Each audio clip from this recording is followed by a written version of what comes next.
Hi, everybody who's joining us. We are just going to wait a couple minutes before we get started, but in the meantime, you can just take a look at our list of sponsors.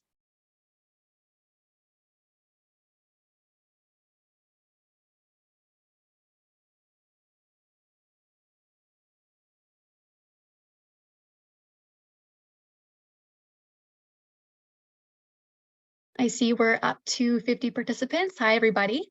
We're just going to wait a couple of minutes until we get started. And for now, we just have our sponsors on the screen.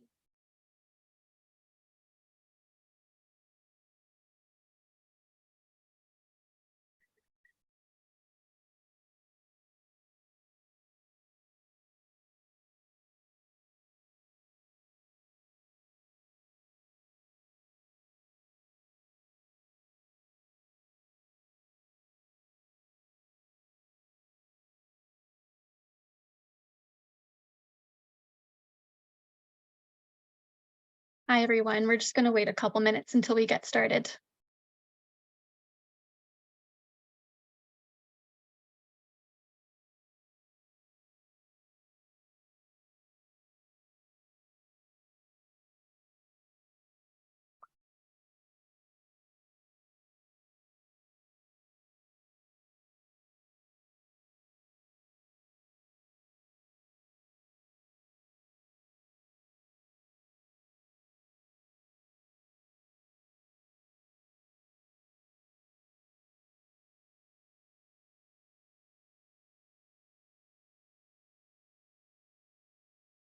Hi, everybody. We'll be beginning shortly.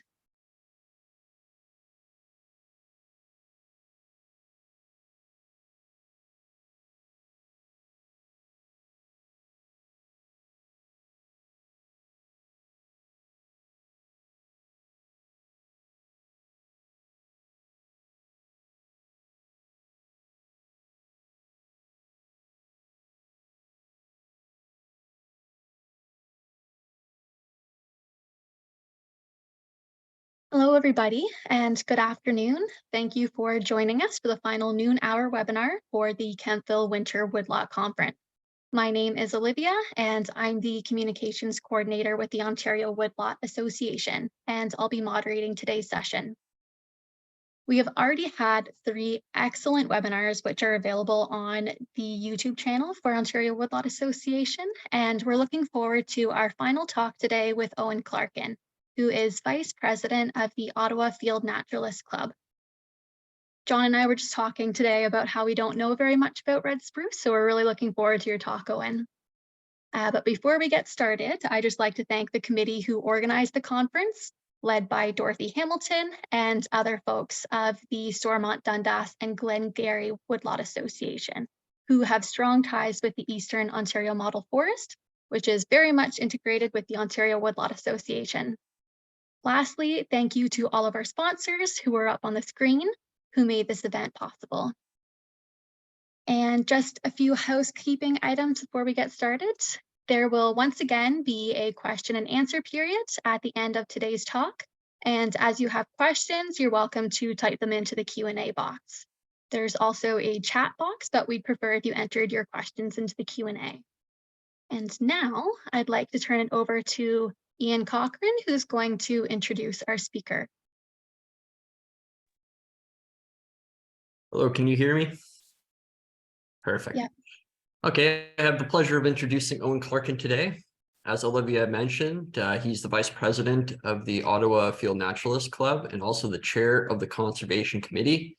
Has a very strong interest in trees since childhood. He is a big fan of the red spruce, which is a relatively rare tree in Ontario, only found in with scattered individuals or in isolated stands.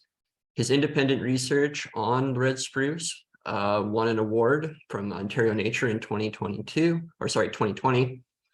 He's passionate about documenting uncommon trees such as the rock elm, red elm, pitch pine, and swamp white oak, and other shrubs as they occur in the wild.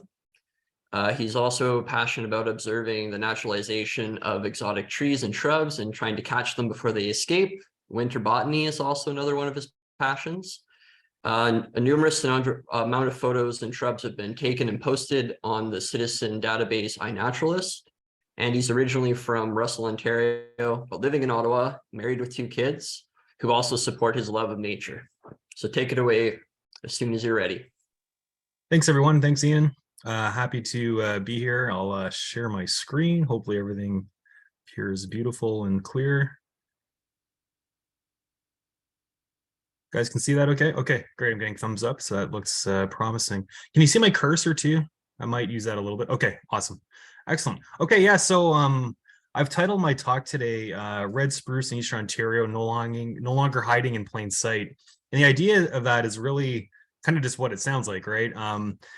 It turns out that red spruce is native across a wide portion of southern Ontario, including eastern Ontario. And this was not very well recognized until quite recently, by at least not officially anyway. And we'll get into some of the history. So my goals today really are to represent red spruce and hopefully get people interested in it in terms of recognizing if it's in your woodlots, and also appreciating it and maybe planting it if you have appropriate habitats where it would make sense to put. And hopefully by the end of today's talk, if you don't know much about red spruce, you know a lot more. So what is red spruce? I'm going to make an analogy today that it's quite similar to hemlock in some sense. Probably most of us are pretty familiar with eastern hemlock. That's a long-lived forest conifer that's very shade tolerant, often comes to dominate climax forests over many decades and into the centuries. Red spruce is very similar to that, very, very shade tolerant, long-lived. One key difference is red spruce is essentially restricted to acidic soils. So hemlock doesn't really care about soil pH very much, equally found on acidic or alkaline substrates, more or less anyway.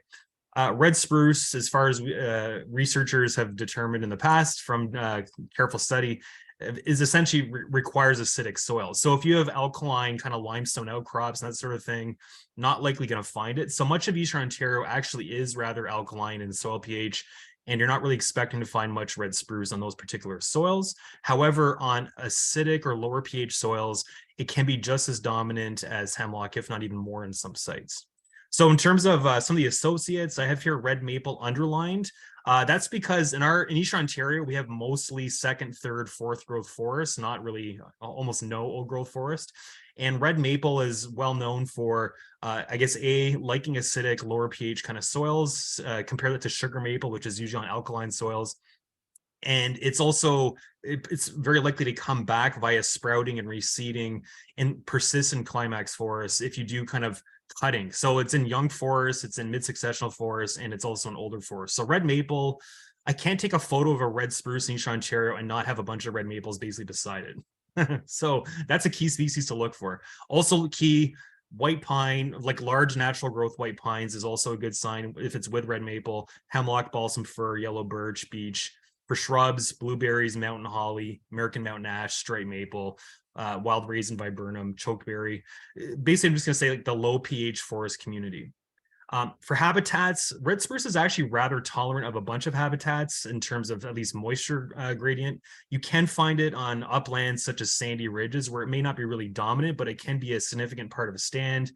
Mesic, kind of mid moisture regimes are probably where it's most common along streams, that sort of thing. And it also can be fairly common, if not sometimes dominant, in coniferous swamps. However, compared to say black spruce, which most of us are probably familiar with too, red spruce is not really kind of ever in bogs or fens, but it may be adjacent to them. So if you're in a bog or a fen, you're thinking more black spruce, not red spruce, but right beside that bog or fen, you might have red spruce present. I'm going to go through some literature. I think literature is important. No pressure to read anything. I'm just going to sort of show you some references and kind of just give key points as they come out. So this silvicultural guide for the Great Lakes St. Lawrence Forest of the conifers in Ontario is kind of interesting. And this just sort of spells out some of the details. I know this is being recorded too, so people can pause on a frame and hopefully it's legible on YouTube. And it's all to say, this document basically just says red spruce is very useful, equivalent to white pine for use. And I think all of us are very familiar how legendary white pine is in terms of creating the North American economy, essentially, for trade with Europe and also locally. And red spruce is mentioned in the same breath with white pine in pretty much all the resources that I check, even though people don't often talk about red spruce as being a very important timber tree. In terms of declines, so this little book also mentions how red spruce has undergone declines. And I just want to point out, so at the turn of the century is probably the main one that's relevant here. Harvesting and slash fires decreased the red spruce population size. So that's the turn of the 1800s to the 1900s century. So basically it was human activity cutting it down was the source of the main decline. There's no like invasive pests that have targeted red spruce compared to like elms, ashes, hemlocks maybe on our doorstep too. And this just reiterates how red spruce requires low pH soils. A lot of recent kind of online references, things like that are maybe less scholarly, more just sort of like for like web publishing, in recent years have often just kind of made the implication that red spruce isn't even native to Eastern Ontario. I'm just going to quickly show a couple of these. So this is the Rare Vascular Plants of Ontario kind of title page. And again, this is just being compiled with what probably is like relatively recent information that's been kind of floating around. So scattered and mixed forests in South Central Ontario. I think Eastern Ontario probably would have been mentioned explicitly if the authors had indicated it probably is in Eastern Ontario. So that might be something that we're going to see as kind of a pattern. Mentions that there's a substantial decline. Again, as we'll get into some details today, that's almost certainly due to just human influence on the landscape. This is Ontario webpage for red spruce. Just at the bottom, I'm just going to kind of read out to you. Red spruce has seen a decline over the past 50 years and is now relatively rare in Ontario. Can be found in small isolated stands in the Algonquin Highlands. And it kind of mentions in Eastern Ontario, but I think when they say Algonquin, they mean kind of South Central Ontario. Eastern Ontario would usually mean Kingston, Pembroke, and East, right? So I don't think they really mean Eastern Ontario there. Here's kind of a little like blog kind of post sort of thing about red spruce in Algonquin Park. Again, don't read anything if you don't want, I just want to get the information out there. The point is here, the authors of the article basically kind of muse, we know that red spruce is kind of common in pockets of Algonquin Park, even dominant. And how did it get there? It's like, it seems very isolated and far to the northwest. And like, did animals, fly 1,000 kilometers and drop cones or something? I think we're going to show throughout the talk today that actually the fact that red spruce is in Algonquin Park makes a lot of sense. And there's actually more of a continuous band that stretches to Algonquin Park, including Eastern Ontario. Last sort of source I'm going to show, this is from the Guelph Arboretum and includes a tree atlas map. So in the lower right, if you can see my cursor, there's actually a map here. This is from 2012, this map, okay?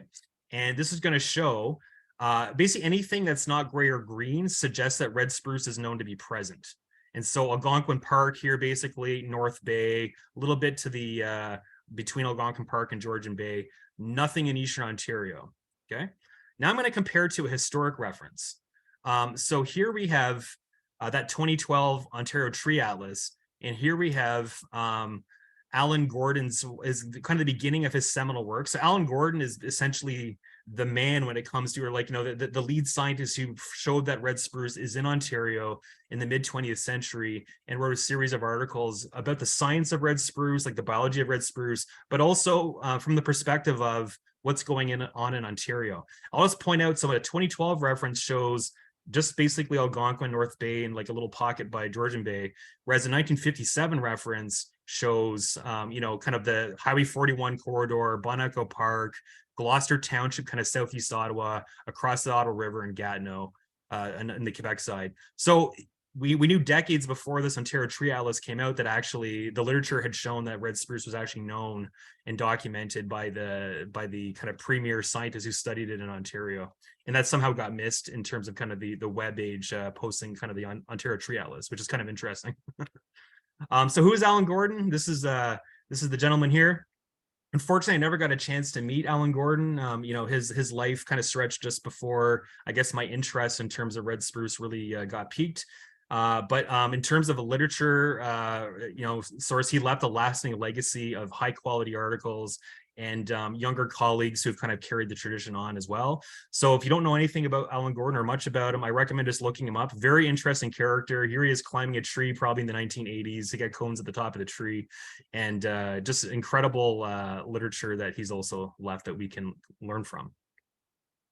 I'm just going to point out, so in terms of kind of the web age versus older sources, this is a very kind of rough shaped book a copy that I have from 1946. And this particular book does just suggest anyway, red spruce, actually, it's imperfectly known its range in Ontario. It occurs in Haliburton County, which is of course north of Toronto, kind of the Algonquin area, but also has been reported in the eastern part of the province. So just sort of like hints, like probably known. I'm guessing Gordon and colleagues were sort of figuring this out in the 1940s and then started publishing on it in the 1950s. Alex Mosler is a kind of a younger colleague. I'm not saying he's super young now. This was published in the year 2000, but kind of carried on a lot of the work of the Gordon group.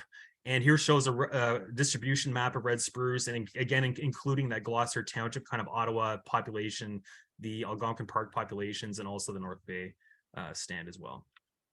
So now we're going to talk a little bit about the story of red spruce in terms of kind of my involvement starting about 10 or 15 years ago around Ottawa and Eastern Ontario. So the first obvious specimen was this beauty, this double trunk tree here that we see. This was right beside the 417 highway, just a little bit east of Ottawa at Anderson Road. And this tree was about 80 feet tall or so. And unfortunately, we had a very strong windstorm in May 2022 at derecho. And this and many other trees that are red spruce and non-red spruce just happened to be in the wrong place. And this particular tree was blown down, unfortunately. But we have lots of photos of it. So here's a Google Street View image. You can see there's the Anderson Road overpass. We're heading east here on the highway. Just pointing out, this tree was the tallest tree in the area and very prominent. And I had noticed it many years ago thinking, I wonder if that's a red spruce. It just looks really weird before I'd kind of clued into that red spruce is around Ottawa and Eastern Ontario generally. And when I heard kind of rumblings that red spruce, kind of the Gordon research that probably should be in Eastern Ontario, this was the first tree I checked and I was like, oh, it is a red spruce. That's great. That's cool. I wonder if there's more, kind of thing. It turns out if you just looked around the Anderson Road 417 kind of interchange within about a kilometer of that, you found and you still find today red spruce all over the place. So here's another roughly 25-meter tall tree in a natural environment, kind of at the bottom of a slope, much taller than, again, surrounding vegetation. And unfortunately, this one also was blown down in that May 2022 derecho. Here's a very wide-spreading tree. This one I spotted from about a half a kilometer away, just red spruce. We'll get into some of the identification characteristics a bit later, but it's noted for being rather wide-spreading compared to, say, white spruce and especially black spruce. And it's often associated with hemlock. We have a hemlock. You can see my cursor to the right here. And the trees in front of it are all red maple, as is typical. So if you want to hunt for red spruces, I recommend often winter is a good time to do it. And bring your binoculars and bring your high zoom camera. And once you recognize how it looks, you can start spotting it from immense distances away. Here's one that is still standing. This is near Leitrim Road and 417, just a little bit east of the other ones. This one's showing a good example how red spruce is often a very reliable and abundant cone producing tree. I'd say better cone crops than I've seen typically on white spruce or just, I think, any other spruce around here. And in terms of regeneration potential, is if there's any mature trees that are creating cones, the viability of the seeds seems rather good so long as the ground itself is intact. You've got kind of, organic material that is a good kind of seedbed sites for the seeds to get started. So I have noticed regeneration rates of red spruce is actually pretty good in areas where the red spruces are still intact. Another interesting kind of oddity about this is red spruce leaves are fairly prickly and they don't seem to be browsed very often by, say, deer and other mammal herbivores compared to, say, eastern hemlock, balsam fir, which have much, and also white cedar, which have much softer leaves. So here's just sort of like a little kind of map showing that kind of original Anderson Road, 417, Leitrim Road cluster that was discovered. We started calling this the Allen Gordon Triangle, this sort of block of forest that's surrounded by Anderson Road and Leitrim Road, because we wanted to just sort of make some kind of tribute to Allen Gordon's seminal work. And his son, who's also a forester, kind of caught wind of that and thought that was pretty cool. So we've been communicating a little bit with him as well about this. Anyways, this was a map of kind of the original cluster that was found. And then we also found one a little south, which was in a discontinuous location. That's this tree. And this really got kind of us thinking more in the sense, okay, there's another one about a kilometer and a half, whatever it is, south. It's in a sea of red maple. There's a big hemlock behind there. Kind of, again, how far does this really spread? Like, is there more? Does this stretch to LaRose Forest? Does this stretch to Rockland? Like, where is this? Well, we eventually, from about 2013 to 2021, we started looking pretty hard by car, Street View, with Google Maps, and etc. And ended up finding that red spruce is actually growing wild all the way from Piney Forest in Ottawa. That's like by the Nepean Sportsplex, Southwest Ottawa, to Voyageur Provincial Park at the eastern edge of the province. And here's some of the hawkesbury trees that were found in the early days. Here's Clayton Shearer, one of my kind of tree friends, posing with the larger of these two red spruces in this distant photo. Note the bark color. If you're familiar with white spruce, the bark of red spruce is more uniform looking, often with kind of a slaty pink cast. Kind of hard to describe, but very noticeable. And often I find red spruces if I'm in woods just by looking for that bark color. Again, just driving kind of east of Ottawa, we started noticing trees around the town of Alfred, near Alfred Bog, not in the bog, but this is about a half kilometer from the bog. This particular tree is growing with aspen and red maple, so obviously a second or third or fourth growth woodlot where conifers are often less and less as cuttings occur because they don't sprout from trunks, unlike, say, poplars and red maple. I wanted to talk a little bit about the color of red spruce. We'll get into some of the identification features, but if you're familiar with white spruce, and I'm going to be mentioning white spruce a lot today, the color of red spruce is very, very different, much more lustrous, kind of a lime green, a very rich green. And again, you can see the cones are throughout the crown here, and the cones have a characteristic appearance as well, as we'll discuss a little bit more. We did find, we actually surveyed Voyageur Provincial Park in 2020 and wrote a report on finding red spruce in Voyageur Provincial Park, where it wasn't known before. We ended up finding 3 populations within the park on ranging from sandy ridges near the highway to coniferous swamps. So kind of throughout the park in scattered clumps. The last notable find was at Pinney Forest in Ottawa, where we'd actually been looking off and on for some time. And we just made one more look in, I think it was like winter 2021. Here's Jacob Mueller photographing a juvenile tree. This was the only mature tree that we were able to find in those woods. This is an unplanted forest, the part that we were in, so our conclusion is this is wild. However, again, that May 2022 derecho blew this tree down. So the one mature tree is now on the ground.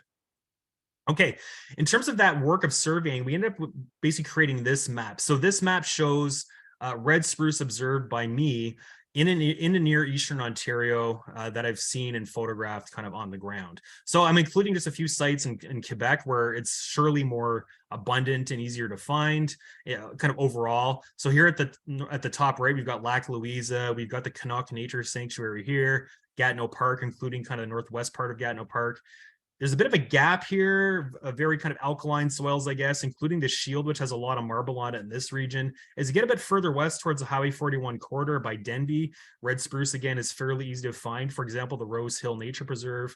Also, when I was camping in 2012, I found one tree at Bonaco Park, and I didn't look hard. There's probably way more trees, but I haven't been back to look yet.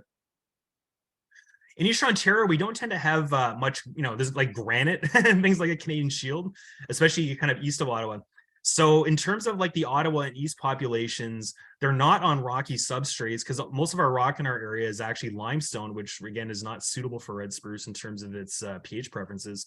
So where we find red spruce is actually on usually kind of rich or maybe sometimes less rich soils, including swamps, but on just right on top of sand from the Champlain Sea, presumably, right? So you've got, if anytime there's a tip-up mound, if you're in kind of red spruce country, you look under the tip-up mound, you're always finding this fine sand in the areas where red spruce is in this map that I've shown here east of Ottawa. I'm just gonna show that again. So for example, this corridor, it's all sandy soil. Okay, how to recognize red spruce? Well, I mentioned earlier that you basically can't photograph red spruce in our area without seeing a bunch of red maples around it. So all these deciduous trees are red maples. This is that Piperville tree that I found shortly after the Anderson Road 417 ones. That kind of led to much wider effort to document it. So you're looking for red maple with, I guess, hemlock, white pine, and usually good spot to find, especially on sandy soil, right?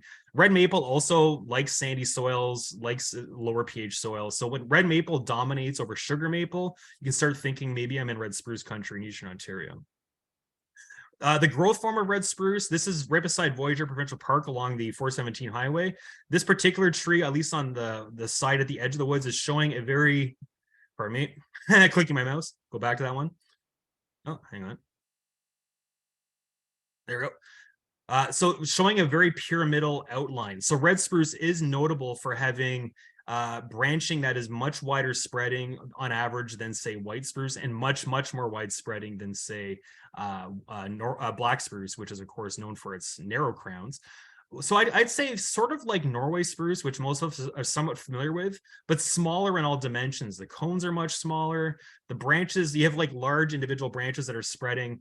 The foliage is sort of, shorter, and the branches are more delicate looking. But yeah, kind of think Norway spruce for the color as well, that kind of yellowish green color versus the glaucous color of white spruce.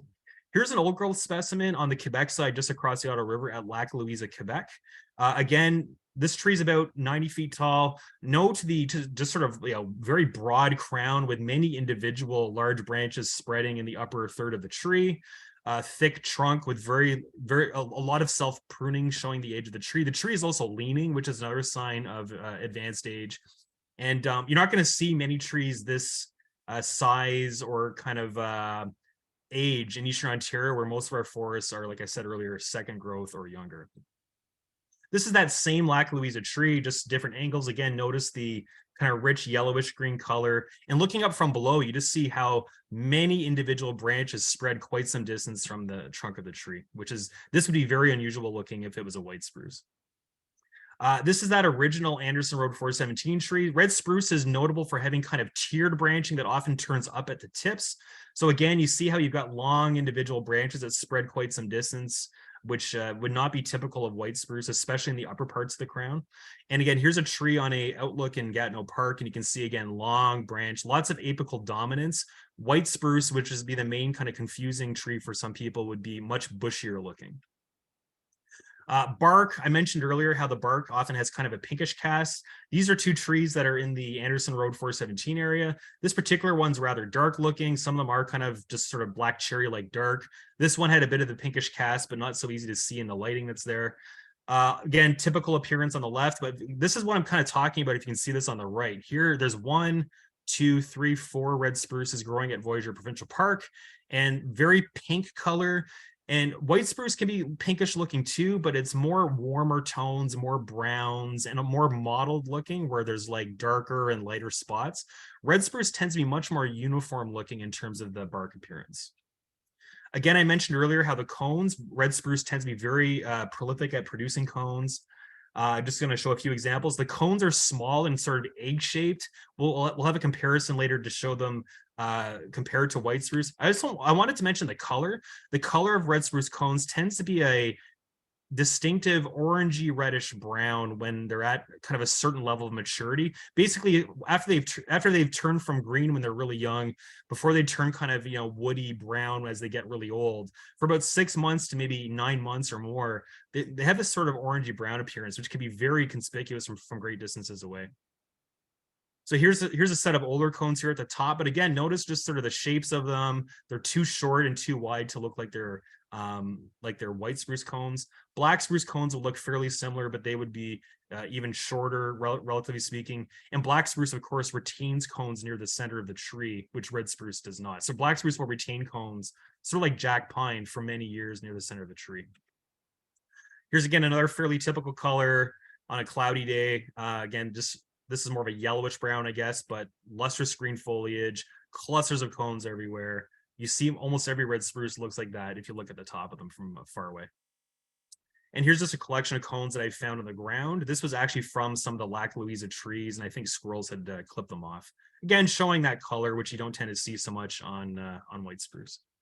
So yeah, red spruce cones are about 1 inch long. I have a bit of a tape measure open there for comparison. Here's a last year's cone that has sort of turned that woody color after it's gotten old. Here's a couple of immature cones that are maturing in kind of like June or July. And the scales right here, these kind of, these cone scales are much wider and kind of larger as well than on white spruce. And the scale edges have actually kind of a serrated kind of wiggling pattern to them that looks kind of like a saw blade. On white spruce, that the scale edges are actually smooth. So again, if you look up close, hopefully it's coming through on the video, red spruce has serrated edges on its cone scales. So in terms of the that foliage, we've already mentioned a little bit, just to reinforce the fact, here's a tree that has immature green cones in the crown, but that color you're seeing there, that's true color, that's typical, very non-glaucous, if you're familiar with white spruce, which most of us probably are, and I'd say kind of like a lime green. In the understory, can be quite shiny as well. So it looks almost like someone put wax on these leaves here, but that's just often how they look. Very shiny. In terms of the smell, you've maybe heard sometimes white spruce is called cat spruce or skunk spruce, referring to cat litter, by the way. White spruce has kind of a pungent odor for crushed leaves. The crushed leaves of red spruce has a very sweet citrusy smell as a contrast to white spruce. Here's Kanok Nature Sanctuary. I had some big trees here that had just again showed that color, that very lustrous lime green color. Here's some more cones and relatively new growth. I think this was in June. And again, seeing trees from far away, this is actually looking across a clear cut that probably had red spruce in it, but you can see a red spruce here, red spruce here, red spruce here, red spruce is over here. The color, again, quite different looking than white spruce from a distance. In terms of the twigs are very different too. So red spruce, the leaves tend to be forward facing along the twig, kind of close to the twig. The leaves are a bit shorter than white spruce. White spruce, the leaves are much more perpendicular. We'll look in a minute at comparison photos. But again, like if you're familiar with white spruce, this would probably look a little bit odd on the left. And typically red spruce has hairs along the twig. Hopefully you can see that on your monitors at home. And the buds are reddish colored, often triangular, and the terminal bud at the tip usually has wispy bud scales protruding past the bud itself, which you don't tend to see on white spruce as well. So this is typical red spruce twig appearance. Red spruce can again survive extreme shade. So if red spruce is heavily suppressed, it might be growing relatively slowly, relatively thin twigs. But I'll just point out this particular twig, you can see there, well, hopefully you can see there is hairs along the twig. There's a bit of ice on this particular twig too. And the terminal bud, it didn't even make lateral buds because it's probably too weak. The terminal bud is reddish, not brown as it would be on white spruce, with again, elongated bud scales going way past the bud. So that's typical red spruce if it's heavily suppressed. Red spruce, another thing that is kind of throw people off sometimes is the conventional wisdom on red spruce is that the twigs are hairy. I would say they're usually hairy. However, heavily suppressed individuals often show relatively sparse hairs on the twigs. And this has led to, I think, confusion where the books say hairy twigs equals red spruce or black spruce, or twigs that are glabrous, hairless. White spruce has hairless twigs. And the funny thing is, in deep shade, I find often the hairs on red spruce gets a little bit sparse, often hard to see. And on white spruce, I've never read this, but I've observed it. Often white spruce tends to get a little bit of hair. I don't know if you can see that, but this part of the twig here, this is the same tree, by the way. You can see hairs along this twig, and that's a white spruce based on the twig features. And also this was on limestone where red spruce would not be found. So I'm going to go through a kind of a comparison of red and white spruce here, again, to kind of hammer home the point. Most of us probably have white spruce in our woodlots because white spruce grows on kind of any pH soil, any kind of conditions, really. It's a northern tree, white spruce, that doesn't like heat and that sort of thing. But in terms of its adaptability to soils, it can grow almost anywhere, and it actually has a slight preference for alkaline soils. So you can often find them together, but there's many areas where you'll only find white spruce and no red spruce. And usually where you find red spruce, you can find some white spruce, even if red spruce is more dominant. So again, on the left, you have white spruce, glaucous new foliage, probably at the end of June or into July. Red spruce coloration completely different, as you can see here. Again, on the left, red spruce, white spruce on the right. You can see here the leaves are longer on the white spruce, more glaucous, kind of grayish green. And on red spruce, shorter leaves, more orangey twigs, and a different color of the twigs as well, and the leaves too. Here's red spruce kind of growing with white spruce at La Rose Forest. And again, this is from the side of the road. You can just see how different red spruce looks from white spruce, even from a distance at the side of the road. And now here's at Levine Natural Park, which is near Bruget. And here you have a white spruce on the left growing beside a red spruce on the right. This is a sandy site that is of a lower pH location, which has a lot of red spruce.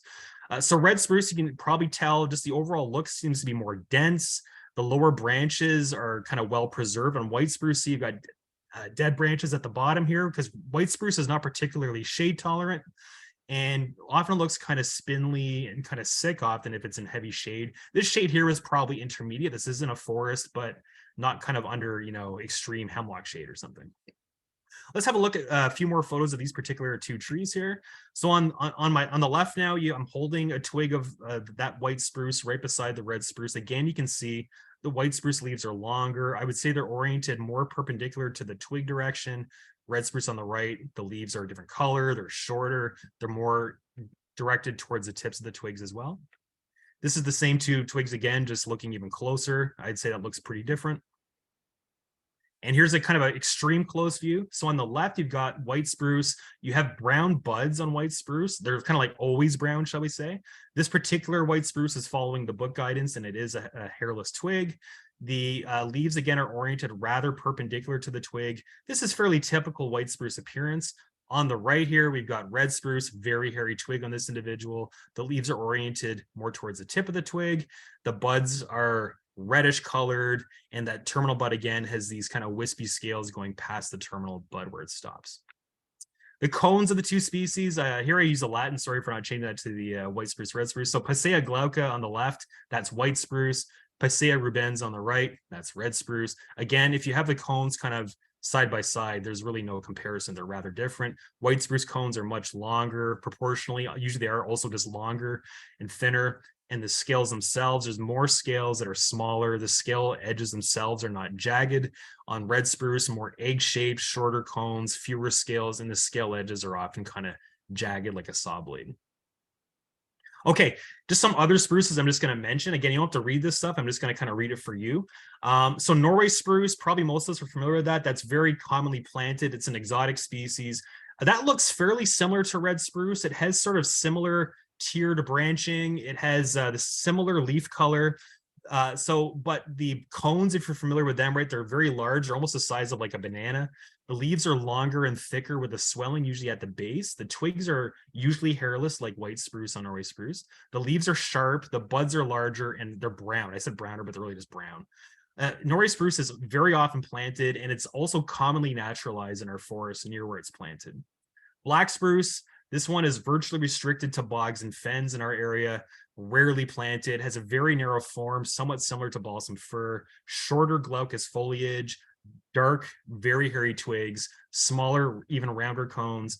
Cones on the inner branches persist for many years on black spruce. Blue spruce you're probably familiar with from front lawns and just suburbia generally. So it's ubiquitously planted in kind of urban or suburban areas and homesteads, virtually never found wild, very long glaucous foliage and sharp leaf tips. Serbian spruce is uncommonly planted. That's a close relative of black and red spruce, actually. It's planted in kind of usually centers of cities and things, kind of established homes and less suburbia, more like the glebe or something. Serbian spruce is virtually never found wild, has a narrow form, and a notable feature about Serbian spruce, if you look kind of at the leaves from the end of the twig towards the twig as it goes up towards the tree itself, the leaves have kind of a whitish stripe that orients toward the tip of the twig. And so if you look up from the tip of the twig, the leaves look kind of white, which is no other spruce really does that. And another spruce you might very rarely find is oriental spruce. The leaves are very short on that, shorter than any other spruce here, I think including black. And the leaves are somewhat similar in color to red spruce, that yellowish green, but again, you're almost never going to find that.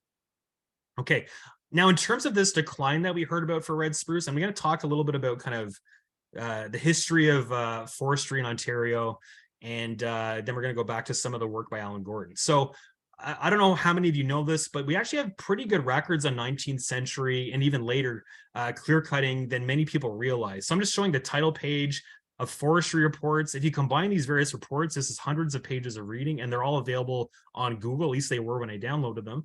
So this is an 1882 American Forestry Congress report, 1880. This one's 1883, 1884, 1885. Every year there was a big report, including 1886, 1887-8, 1889, and 89 to 90, and also 1891. So if you want to check out hundreds of pages of what was being cut down in Ontario in the 1800s, this is a good place to start. And the detail is actually pretty serious often. Like you can actually learn a lot of what the original forest was like and how it was changed even before the year 1900. Professor Alan Gordon was instrumental in documenting red spruce in Ontario and outlining its importance to forestry.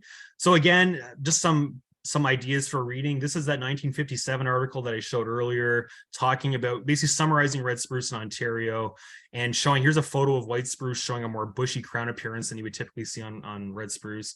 And that same article has that map I showed earlier that shows red spruce present in Eastern Ontario. I'm just going to show the title page of a couple more articles here. So Alan Gordon, again, did good science on, say, red spruce compared to black spruce, and showed that actually red spruce is a proper species. It doesn't make some hybrid swarm. And this was one of the articles that showed actually that black spruce seems to be a younger species that maybe emerged out of red spruce, not the other way around. So anyways, just for those interested, this is a paper from 1976. There's all sorts of interesting papers about red spruce by Gordon and other researchers, including American authors, that are worth reading if you're interested in the biology of the species. This particular one by Gordon, again, this is an article published in, I think it was 96. This one basically dealt with the boreal forest and glaciation, and kind of just showing how red spruce, black spruce, white spruce, and trees that are not spruces would have basically moved across Eastern Ontario during geological time changes like glaciation, the Champlain Sea, things like that. Very interesting reading again. And I'm just going to mention this particular article. This is the last article I'm just going to sort of show the kind of advertisement for. This one is very interesting. So this is more of a technical report. So this is in the Tolerant Conifers, which compares Eastern hemlock and red spruce and their ecology and management. And this was an Ontario Forest Research Report in 1994. And so this has the first couple of pages is just basically just like, oh, white spruce versus red spruce and where they like to grow and this sort of thing. And then there's a nice map showing kind of the lighter gray is where hemlock is likely to be found. The black is where red spruce is likely to be found. So basically red spruce grows where hemlock grows, but doesn't grow as far southwest. Oops, I went too far. As far southwest or to the west, right? More restricted by soil. Again, hemlock doesn't care about soil pH really. Red spruce really does. And this particular one, I'm just going to give you the spiel. So this is from that same article, and I say this is must read and unusually candid. I just wanted to give you a flavor of that. So for example, this is page 111, 112, and 113 from left to right. So on the left, Gordon mentions at the beginning here, so logging of red spruce. I'm going to talk about history and make some inferences about stand management and get down to suggesting what to do. So he says in 1954, he found probably the biggest stand of red spruce in Ontario, which measured 3.25 kilometer by 3.25 kilometer. So him and a bunch of other foresters looked at this stand kind of thoroughly and estimated that it had more board feet on average than any other conifer in Ontario, maybe any other tree. So this is a very valuable tree, as you mentioned earlier, comparable to white pine. And so just it was really exciting for the foresters to find this, right? In March 1959, this stand was intact. Commencing the fall of 1959, the whole stand was cut, the whole thing. So just kind of mentions like often it was kind of there and just rapidly gone shortly after. I'm going to also a different passage here at the bottom here. So Gordon mentions, I've seen many recent examples of the selective removal of scattered red spruce in tolerant hardwood forests. This is exactly the same management procedure that was practiced in the 50s, he means 1950s, and which led to mass local extinction of red spruce over a huge territory in Ontario and the continued diminishment of hemlock. Why? I suppose because our intention was to make our relatively pure hardwood working group more uniform. This is forest management question. This philosophy is bankrupt. To our credit, these philosophies are up for discussion and revision. Perhaps in the case of red spruce, just in the nick of time, red spruce will regenerate if we work on it even a little. Apply a little silviculture, more will come. Okay, I'm gonna keep going just for another 30 seconds or so, because I think it even gets more interesting. So Gordon continues, I think that when one considers a species that is, and I'm gonna have to use the word rare, and which has been cut out of a whole lot of townships, and even in the townships where it still occurs or is already a relict, a radical change in management is necessary. In the few townships where it is still common, a forester could come to think that it actually is common, where maybe you find a few populations here and there, but it is not common. The forester is only seeing a shadow of what once was there. It isn't even 1 or 2% of the stands in a township, and there are others next to it from which all the red spruce and probably much the hemlock has been removed in the last 20 to 40 years. This is published in 1994. One walks through those townships and thinks they were always dominated by hard maple and a few intolerants, the odd pines and a few clumps of hemlock. Red spruce is already rare. Who did it? Well, the same people who have always been doing it. We did it. We never did give it much of a chance, and yet when looking at its range, we know it was there in astonishing measure. So I just find that passage fascinating for a technical report, and basically says, yeah, we did it and we should learn from our past mistakes in terms of the silvicultural management of red spruce. Go a little further here, we're almost done. So seeing the trees versus noticing what trees actually are. So here's an open question that probably a lot of you already thought of. So I'm here saying to you that red spruce is actually pretty common across the northern third of Eastern Ontario in these sandy soils. Was red spruce actually observed in Eastern Ontario previously by anyone other than Gordon finding one little pocket in Gloucester Township? My conclusion is yes, undoubtedly it was seen, right? I mean, how do you not see trees? So I'm just going to give an example. This is someone's kind of side yard near Alfred, Ontario, and they've got a natural stand of balsam fir, white pine, red spruce, red spruce. This is in someone's yard, right? A lot of people are fairly knowledgeable and curious, and surely some local people, if not people who are not local, would have seen certain trees that didn't look quite right for white spruce and been like, what is that? And I'm sure some of them figured out probably that this is red spruce, right? Because I've heard of rumors of red spruce being around for years before I started actually looking hard and finding them. So I would say people certainly noticed this before, but this was pre-digital camera, probably a lot of it, pre-internet. And we're in an age now where we can actually document much better and share knowledge. So now it becomes a thing where we can actually confirm all those rumors are actually true, that red spruce is definitely around. And here's where we know it is. I'm just gonna end with a couple other things. So this, for example, shows the sources Northern Tornado Projects, which is an interesting weather site that I recommend checking out. This shows the derecho, that big windstorm we had in Eastern Ontario on May 21, 2022. The yellow area is equivalent winds to a F2 tornado or EF2 tornado. So that's roughly the red spruce area, Southeast Ottawa. The green areas are equivalent winds to an EF1 tornado, and the blue surrounding area is equivalent to EF0 tornado across basically much of northern Eastern Ontario and southwestern Quebec. So in terms of red spruce blowing down, I mentioned a number of the individuals have blown down. I would say red spruce is actually not overly, apt to being blown down compared to, say, other conifers, but certainly those winds were just so strong in this area from southern Ottawa to, say, roughly Hammond, Ontario, that many of the forests are actually essentially blown down because it was just like an F2 tornado, but much larger scale.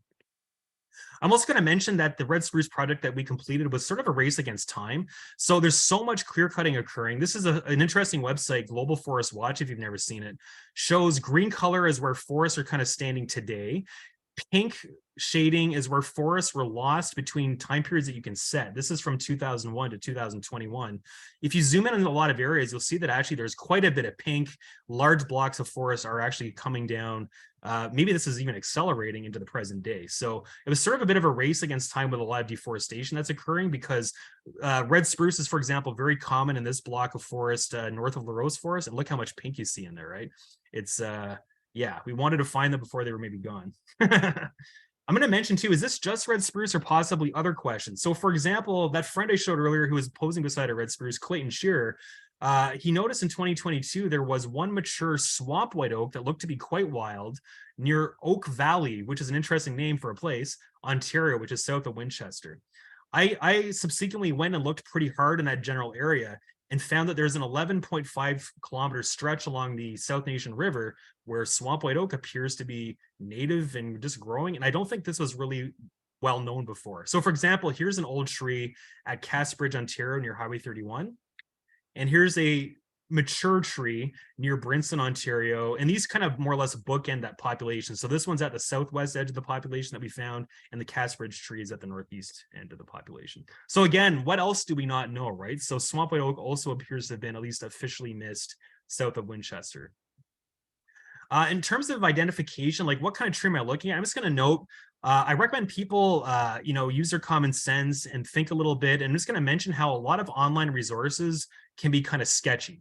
So iNaturalist, which I really like, I'm sort of picking them as an example. But I saw this recently, this little page on slippery elm in quotation marks.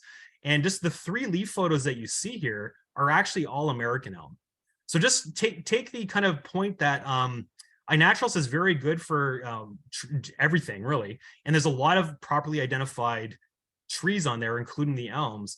But often not everyone really pays attention or something, and there's no editors really reviewing a lot of this information that's being published online these days.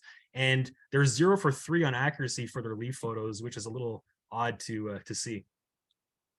So conclusions: red spruce, very valuable native conifer that has declined mainly due to human activities such as clear cutting. It has rarely been replanted intentionally, although there is no good reason not to plant it, and I hope I'm convincing some of you to think about planting it. Red spruce is native to large sections of Eastern Ontario, especially I'd say the northern third of Eastern Ontario from Ottawa to Voyageur Provincial Park, and this has not been well recognized until recently.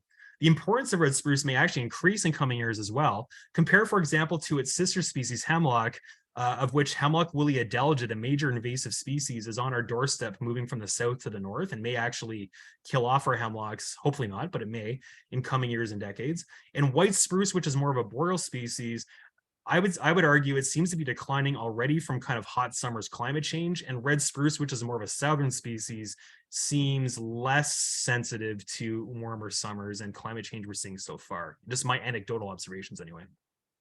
I have a few people to thank. Many people helped out with this, but notably Janet Mason, Jacob Mueller, my mother, Elsa Clarkin, Greg Lutic, Clayton Shearer, Norbert Lucier, who was actually Alan Gordon's technician for many years, Professor Andrew Gordon, who is Alan Gordon's son, and like I said, he's a professor of forestry as well. I just wanted to also thank Professor Gordon, Alan Gordon's profound work decades before I was interested in this problem. And thank you for your attention, and consider planting or surveying for red spruce if you have appropriate sites, and I'm ready for some questions if you have them. Excellent. Thank you so much, Owen. That was super, super informative. And actually throughout your presentation, there were several comments coming through in the chat about how helpful this has been for people for differentiating between red spruce and other species. So that's fantastic. Excellent. Before we get to the questions, I just wanted to share with you our appreciation for you sharing your lunch hour with us and knowledge of red spruce. And if you've joined us for any of the other webinars, Owen, it might not be a surprise, but we hope that you enjoy it just as much. It is Around the World in 80 Trees. So we'll get that to you soon, and we hope you enjoy reading it. Thank you very much.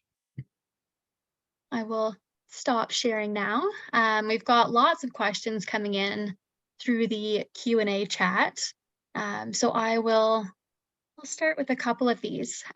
So Lacey asked, have you ever seen red spruce growing in association with eastern white cedar? Yes. So I would say, again, I was trying to hammer home the point today that red spruce really is a low pH requiring tree, or at least like not a high pH tree, right? So it could be basically neutral to lower pH. Of course, white cedar stereotypically likes limestone, right? So it's not like you'll never see them together. In fact, you can see them more or less together. But in terms of where they're more apt to be found in kind of more dominant, I would say red spruce dominant areas, you might find white cedar here and there. Not rare, but sort of uncommon here and there. And say, if anyone knows around, say, Metcalfe, Ontario, where there can be like giant stands of white cedar that just seem to stretch for square kilometers, that's on limestone, and you're going to find probably 0 red spruce where white cedar is dominant. So a lot of this is like these associates. It's not like you're never going to find species A and B near each other, or even sometimes close to each other, but there definitely are very useful trends. And another example I'll just give, for example, I mentioned red maple is really key as being a dominant species in an area where red spruce is worth searching for. You can find sugar maple with red spruce and those red maples too, but again, it will be less sugar maple, scattered sugar maple, not sugar bush kind of sugar maple, if you know what I mean. So great question. So we have another one here. What kind of differences would we see going through a sawmill between white spruce and red spruce, if any? Yeah, great question. So white spruce and red spruce are fairly similar at their maximum size. I would say white spruce is probably on average a slightly larger tree. White spruce can, for example, do 40 meters on rare occasions in Eastern Ontario, like about 100 to 130 feet. The biggest I've seen red spruce in terms of its just size is probably more like 30 to 35 meters, like a little over 100 feet tall. So probably a little bit of a shorter tree. But in terms of the bole size, similar. And white spruce, I would say, is considered more of a valuable species in terms of the wood itself. So very similar to white pine, probably a little bit stronger of a wood than white spruce. And red spruce is notable for also its tonal qualities. So a lot of the most valuable, say, soundboards like violins and things, red spruce is considered high demand for kind of sound wood. So they're not exactly the same. Some foresters, when they're cutting spruces, would just say spruce, right? Depending on kind of the market, whether it's going just to pulp, for example.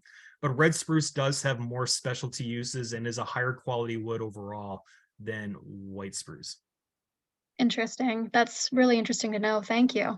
Okay. And kind of more of an ecological question. Kat has said that it's interesting that red spruce seem less palatable than white spruce to browsers.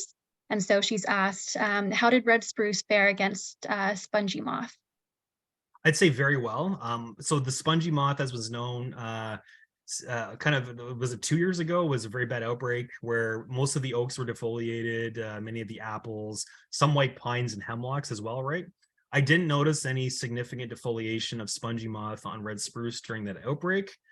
And an interesting thing is that red spruce, yeah, it kind of smells and tastes good to humans, but the browsers, moose, deer, etc., seem to more or less leave it alone. So it's definitely helped in terms of keeping red spruce around, right? Because the few trees that were able to start as seedlings tend not to get destroyed by the mammal herbivores. Interesting. Absolutely. And another question from Liz. I'm not sure if you'd be able to answer this, Owen, or maybe some of the people from nurseries who are attending might be able to answer in the chat. But Liz has asked where you could source red spruce seedlings. She also says, thanks for a very interesting presentation. You're very welcome. Red spruce is not super easy to get, I'd say. So if you go to like your average, kind of Home Depot, where they sell a few conifers here and there, you're very unlikely to find red spruce at your typical suburban, nursery. You can find it at, say, Ferguson Forestry Center, where it's usually sold out. So I recommend looking early. Also, it's fairly easy to grow trees yourself. So for example, if one was interested and you can't find it easily, you're welcome. I encourage you to try collecting a few cones and growing it yourself. It's something that most people can do with a bit of practice. And it's actually good for the trees, I'd say, right? Because most cones, most seeds end up getting eaten or falling in the wrong spot. If you actually try to grow trees and you have a little bit of success, that's much more success than usually the trees themselves are going to have just au naturel, right? So I do recommend people experimenting with growing trees themselves. And just one last thing, in terms of like it not being really available, that there's no good reason for that, right? It's just basically there's been no demand historically, so there continues to be no demand. So if demand were to pick up, it would become available. So it's sort of one of those chicken and egg things, right? So let's get some demand going, and hopefully the availability gets better. Absolutely. In the interest of time, I'm just going to ask one more question within the hour, and then we'll start to wrap things up. If you do have time, Owen, afterwards, it'd be great if you could answer a few more questions, but I'll just leave it with one for now. Sure. So a couple people have asked, since there's such great information in the presentation, whether you might be able to provide any references lists, or if there might be a detailed ID document that you could share with the group. Yes, and yes, I believe. Certainly a reference list, and I've written a few kind of little one or two pager kind of Coles notes on how to tell them apart, and I could likely dig that up or just make a new version of it as well. So yes. Okay, fantastic. Yes, if you could share that with us, Owen, once you've got it ready, we could distribute it to all the participants afterwards. I'll add that to my to-do list. Okay, fantastic. That is great. So what I'm going to do is we'll just start to wrap things up for the hour session. And I will share my screen once again to our list of sponsors, and just say that we hope that you've enjoyed the Kentville Winter Woodlot Conference talks and would consider following us on social media or becoming a member. And you can find links to all of our social media accounts and membership information on the website. I'll also put that in the chat in a couple minutes. And a huge thank you to everyone who has dedicated so much time to organizing the conference, especially Dorothy, and the Stormont, Dundas and Glengarry chapter as well has spent quite a bit of significant time putting this together. And lastly, I just wanted to pass it over to Dorothy to see if you'd like to say a few words to wrap up everything here with our webinar series today. Thank you, Olivia. Basically, just sort of following on you, I'd like to thank everybody for attending. We had a great turnout of registrants, and then people who did who did come to each of the noon hour presentations. Would really like to thank my colleagues, Martin Straight and Jim Henry. They were the people that actually brought our speakers to the event and arranged everything that way. I was more the administrative person, and to Ian too for bringing Owen in on today's talk. And then just basically thank all our speakers, Lacey Rose, Summer Casgrain, Robertson, Ken Elliott, Art Groot, and Owen Clarkin, and again, all our sponsors. Without you, this would probably not be as great as it normally is. As we're hoping that again for the 37th, we're definitely aiming for a 37th conference. That we get back together, hopefully in Kentville, and see each other one-on-one. So hopefully next year that will happen. And if anybody has any ideas or suggestions for presentations, please don't hesitate to email either Olivia or myself, and we'll work on it over the next year. Thanks so much, Dorothy. That's a great way to close our last webinar of the series. I will stop sharing my screen now. And Owen, if you have a little bit more time to answer a few more of the questions, that would be great. But if not, we could end it there. Yeah, unfortunately, I think I have another meeting starting, so I have to wrap it up there. But if you guys are able to take the questions down, I'd happily answer Absolutely. them by writing answers as well. So thanks, We can everyone. certainly do that. Thank you so much, Owen. Bye-bye.